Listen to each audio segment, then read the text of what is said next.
Curso de Filosofia, de Batista Mondin, Edições Paulinas, Volume 1. Introdução. 1. Que é filosofia?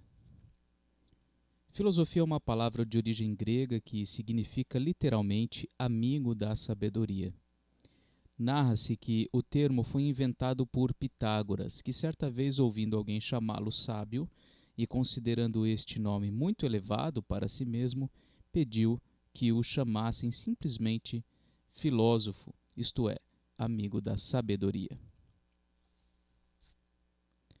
A filosofia é um conhecimento, uma forma de saber que, como tal, tem uma esfera própria de competência, a respeito da qual procura adquirir informações válidas, precisas e ordenadas. Mas, enquanto é fácil dizer qual é a esfera da competência das várias ciências experimentais, o mesmo não se dá com a filosofia. Sabemos, por exemplo, que a botânica estuda as plantas, a geografia os lugares, a história os fatos, a medicina as doenças, etc. Quanto à filosofia, que coisa estuda ela? No dizer dos filósofos, ela estuda todas as coisas. Aristóteles, que foi o primeiro a fazer uma pesquisa rigorosa e sistemática em torno desta disciplina, diz que a filosofia estuda as causas últimas de todas as coisas. Cícero define a filosofia como o estudo das causas humanas e divinas das coisas. Descartes afirma que a filosofia ensina a raciocinar bem. Hegel entende-a como o saber absoluto. Para Whitehead, o papel da filosofia é o de fornecer uma explicação orgânica do universo. Poderíamos citar muitos outros filósofos que definem a filosofia, ora como o estudo do valor do conhecimento, ora como a indagação do fim último do homem, ora como o estudo da linguagem, do ser, da história, da arte, da cultura, da política, etc. Realmente, coerentes com essas diferentes definições, os filósofos estudaram todas as coisas. Devemos então concluir que a filosofia estuda tudo?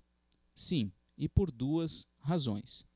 Em primeiro lugar, porque todas as coisas podem ser examinadas no nível científico e também no filosófico. Assim, os homens, os animais, as plantas, a matéria, estudados por muitas ciências e sob diversos pontos de vista, podem ser objeto também da indagação filosófica.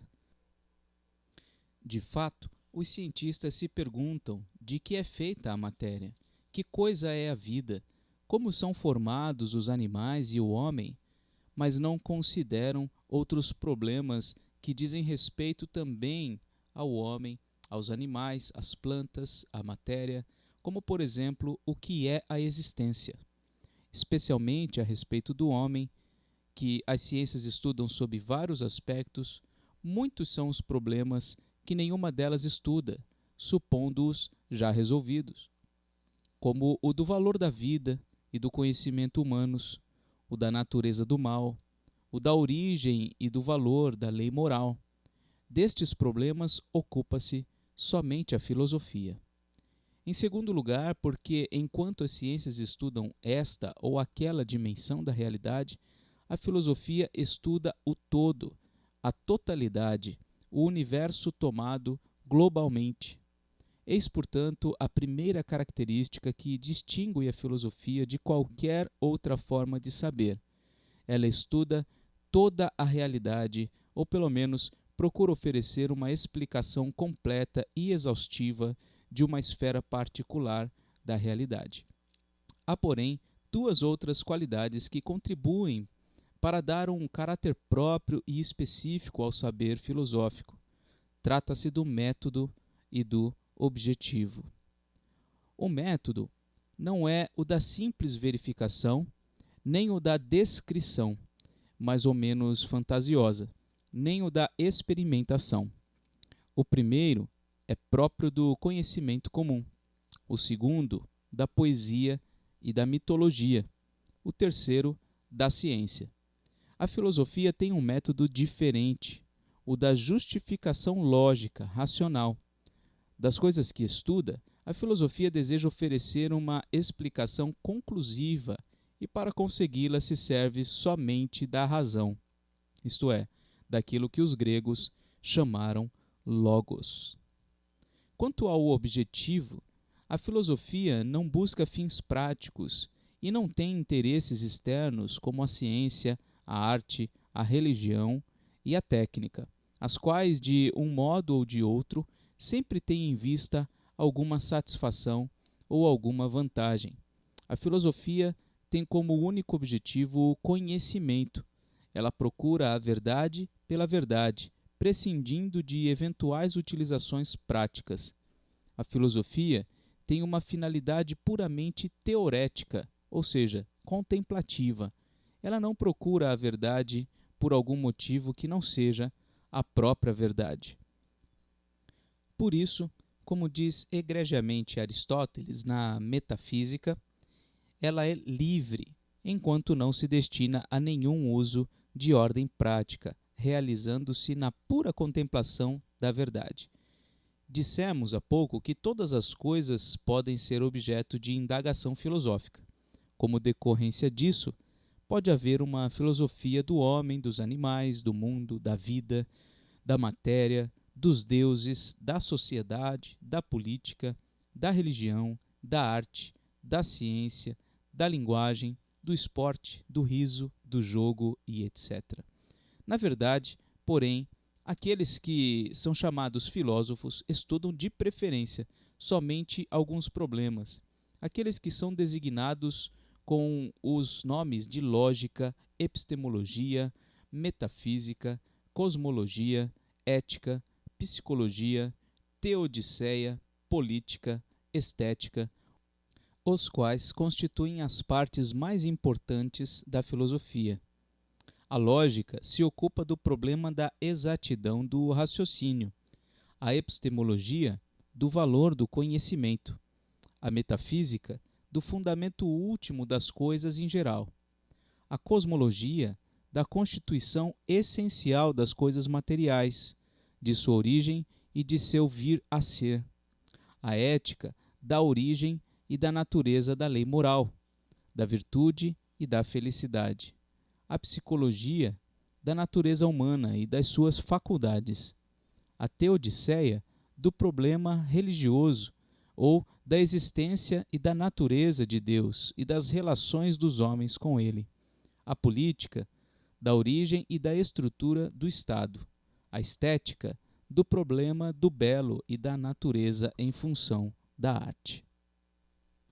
2. Mito e filosofia. A mente humana é naturalmente inquiridora, quer conhecer as razões das coisas. Basta ver uma criança fazendo perguntas aos pais, mas às mesmas perguntas podem ser dadas diversas respostas, respostas míticas, científicas, filosóficas. As respostas míticas são explicações que podem contentar a fantasia, embora não sejam verdadeiras. Como, por exemplo, quando à pergunta da criança por que o carro se move, responde-se porque uma fada o empurra. Já as respostas científicas procuram satisfazer a razão, mas são sempre explicações incompletas, parciais, fragmentárias. Dizem respeito apenas a alguns fenômenos, não abrangem toda a realidade. As respostas filosóficas propõem-se, ao contrário, como dissemos, oferecer uma explicação completa de todas as coisas, do conjunto, do todo. A humanidade primitiva, pode-se verificar em todos os povos, contentava-se com explicações míticas para qualquer problema. Assim, à pergunta por que troveja, respondia porque Júpiter está encolerizado. À pergunta por que o vento sopra, respondia porque Éolo está enfurecido. A nós modernos, estas respostas parecem simplistas e errôneas. Historicamente, contudo, elas têm uma importância muito grande, porque representam o primeiro esforço da humanidade para explicar as coisas e suas causas. Sob o véu da fantasia, há nessas respostas uma autêntica procura das causas primeiras do mundo. Julgamos oportuno, por isso, dizer aqui algumas palavras sobre o mito, sobre a sua definição, sobre suas interpretações principais e sobre a passagem da mitologia grega para a filosofia. Turk, grande estudioso da história das religiões, dá a seguinte definição de mito. Em sua acepção geral e em sua fonte psicológica, o mito é a animação dos fenômenos da natureza e da vida, animação devida a alguma forma primordial e intuitiva do conhecimento humano, em virtude da qual o homem projeta a si mesmo nas coisas, isto é, anima-as e personifica-as, dando-lhes figura e comportamentos sugeridos pela sua imaginação. O mito é, em suma, uma representação fantástica da realidade, delineada espontaneamente pelo mecanismo mental. Desta longa definição, retenhamos a última parte.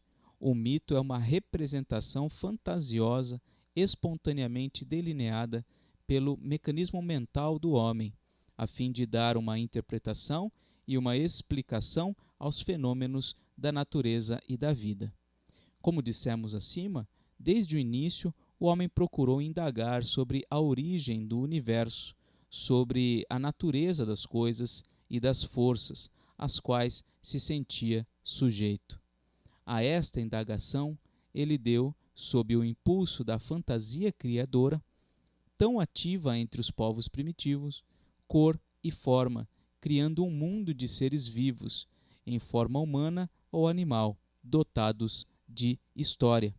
A função deles era fornecer uma explicação para os acontecimentos da natureza e da existência humana, para a guerra e a paz, para a bonança e a tempestade, para a abundância e a carestia, para a saúde e a doença, para o nascimento e a morte.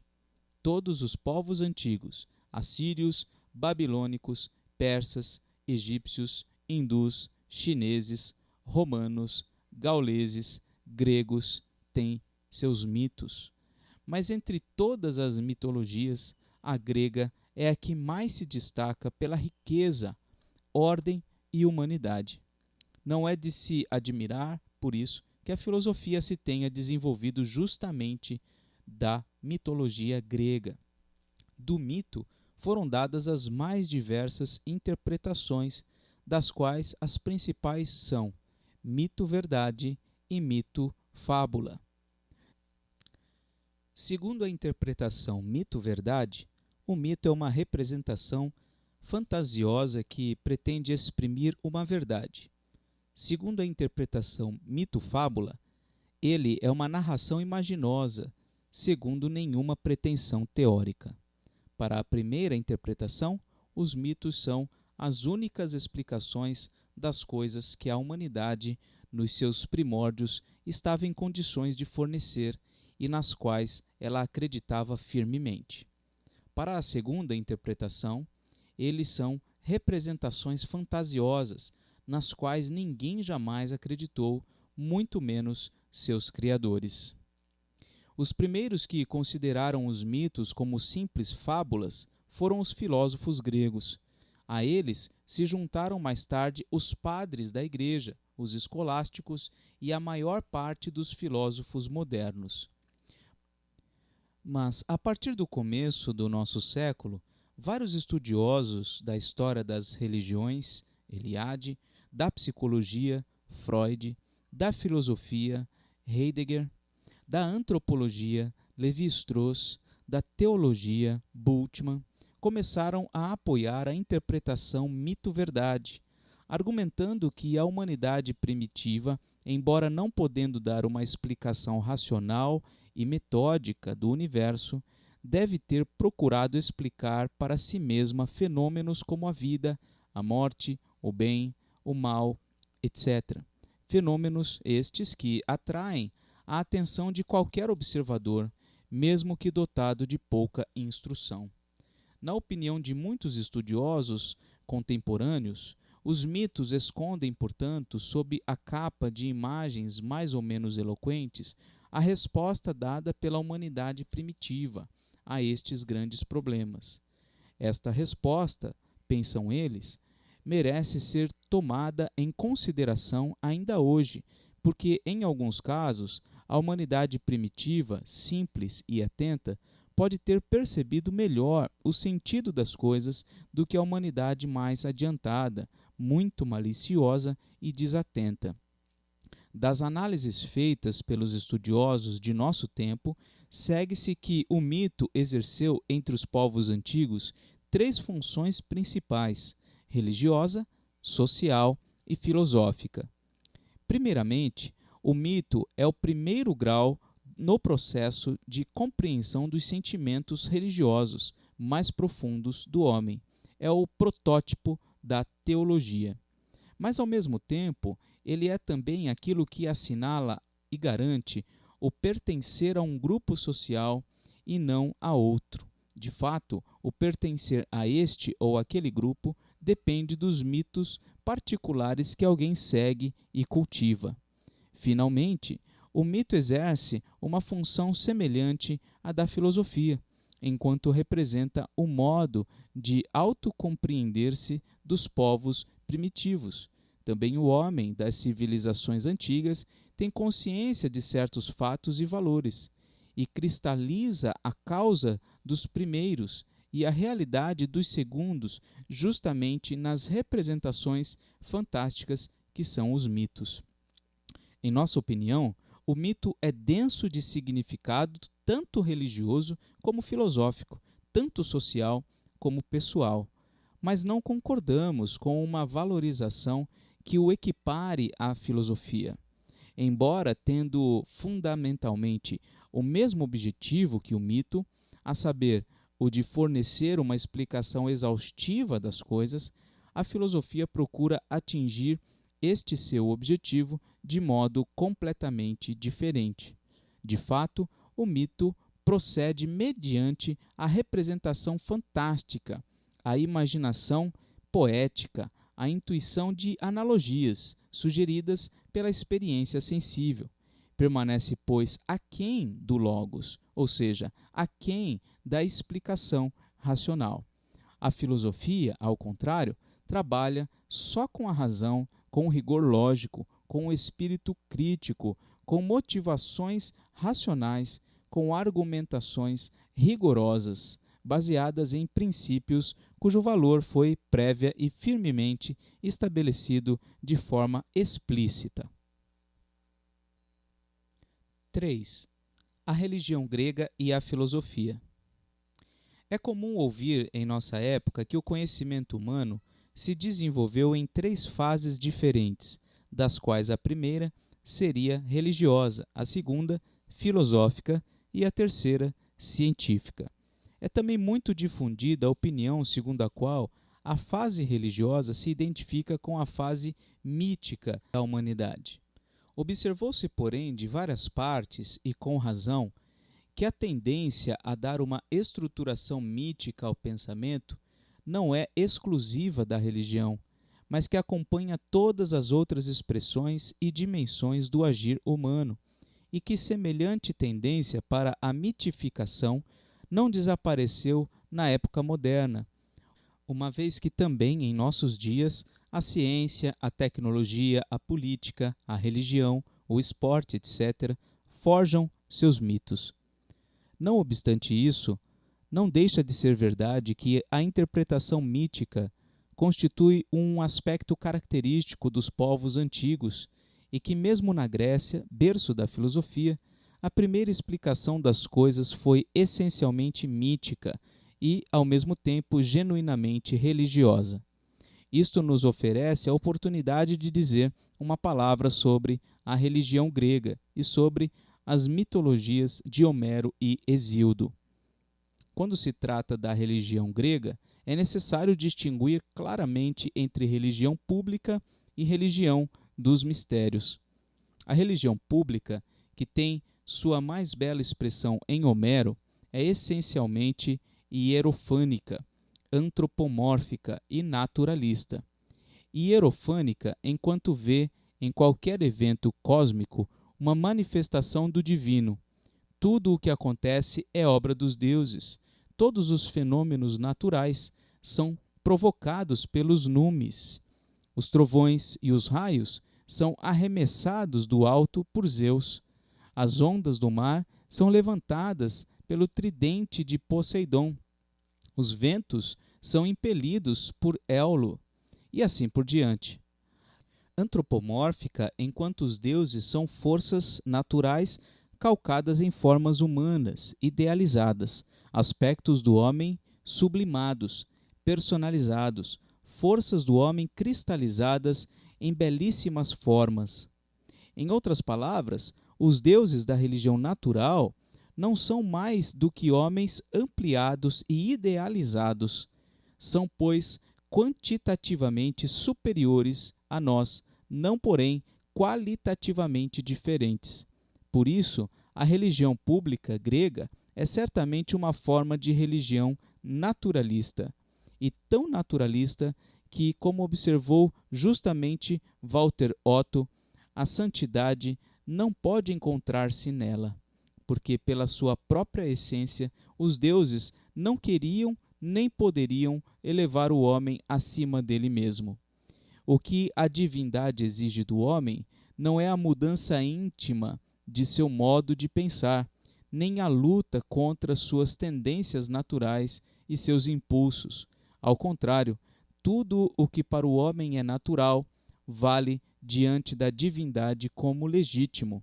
O homem mais divino é aquele que cultiva com o máximo empenho suas forças humanas, e o cumprimento do dever religioso consiste essencialmente nisto, que o homem faça, em honra da divindade, o que é conforme a sua própria natureza. Outra característica da religião pública grega é não ser revelada, mas natural. Os gregos, diversamente dos hebreus, dos povos do Oriente e dos egípcios, não tinham livros sagrados ou tidos como fruto de revelação divina. Por isso, eles não tinham uma dogmática fixa e imutável. Pelo mesmo motivo, não havia na Grécia uma casta sacerdotal encarregada da guarda do dogma. Nesta ausência de dogmas e de encarregados de sua guarda, ausência que permitia a mais ampla liberdade à especulação filosófica, os historiadores veem com razão um dos fatores mais importantes do aparecimento e do desenvolvimento da filosofia entre os gregos. Inegavelmente, a religião pública, com seu imenso quadro mitológico, exerceu grande influência sobre as reflexões filosóficas dos pensadores gregos, mas eles não foram menos sensíveis às solicitações da religião dos mistérios, a qual atingiu seu maior brilho na Grécia, justamente quando a filosofia começava a florescer. Os pontos mais importantes da religião dos mistérios, conhecida também pelo nome de orfismo, são as seguintes: a. No homem reside um princípio divino, um demônio, daimonion, unido a um corpo por causa de uma culpa original. B. Este demônio é imortal e, por isso, não morre com o corpo, mas deve passar por uma série de reencarnações até expiar completamente sua culpa. C. A vida órfica, com suas práticas de purificação, é a única que pode pôr fim ao ciclo de reencarnações. D. Por isso, quem vive a vida órfica entrará depois desta existência no estado de felicidade perfeita, ao passo que quem vive outro tipo de vida será condenado a ulteriores reencarnações. Como se vê, a diferença principal entre a religião pública e a dos mistérios diz respeito às relações entre a alma e o corpo.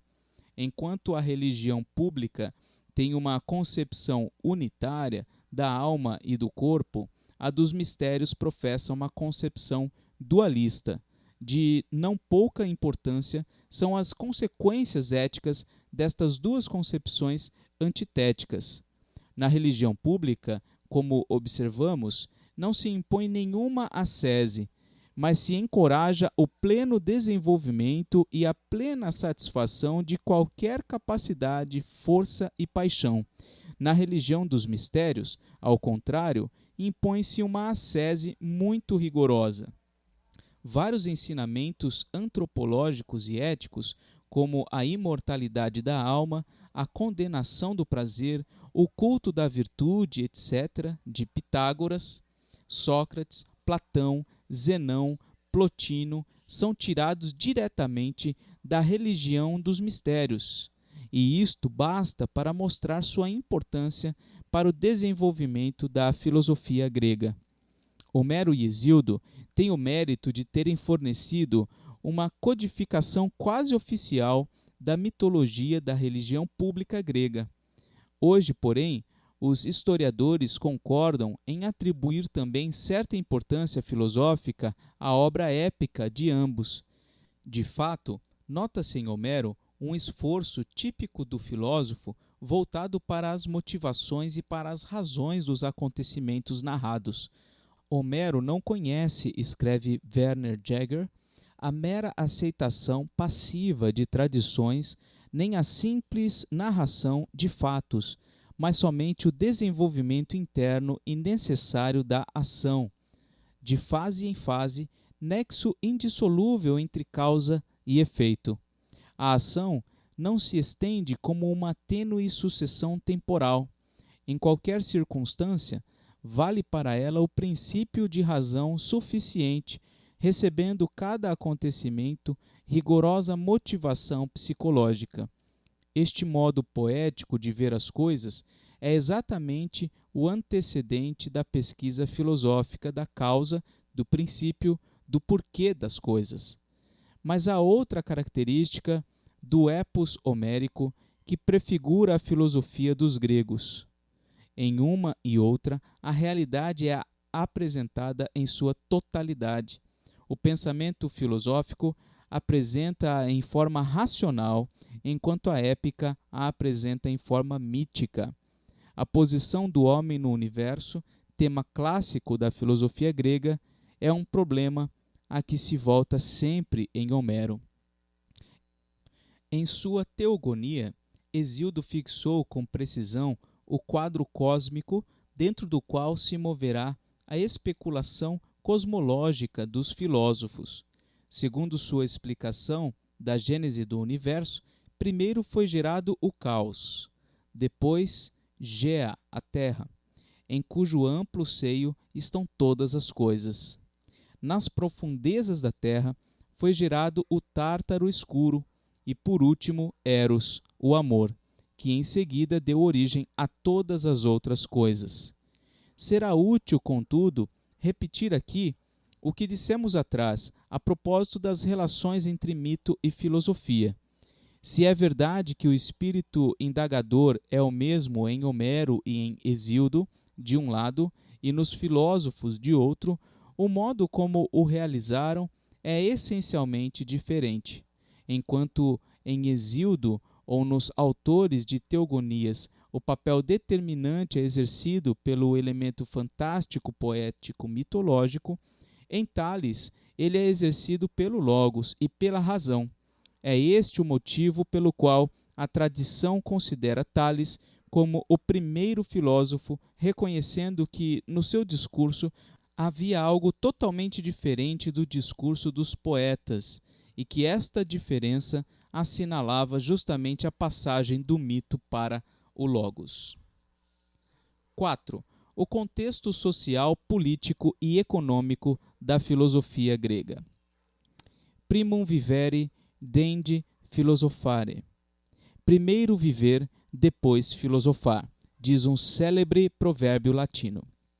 O sentido é que sem determinadas condições sociais, econômicas e políticas, torna-se impossível qualquer especulação filosófica, como, além disso, qualquer outra atividade cultural séria. Quando o homem é atormentado pela fome ou pela miséria, ou oprimido pela escravidão ou pela ignorância, não tem tranquilidade, nem tempo, nem disposições mentais para formular hipóteses filosóficas rigorosas e sistemáticas sobre a finalidade de sua existência, sobre a origem das coisas, sobre os fundamentos da ordem social e moral. De fato, entre os povos primitivos ou subdesenvolvidos, observa-se a ausência total de especulação filosófica sistemática.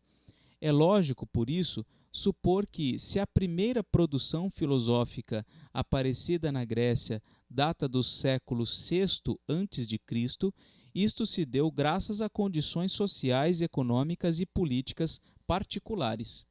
De fato, no decorrer do século VI, a Grécia encaminha-se para uma relativa estabilidade política.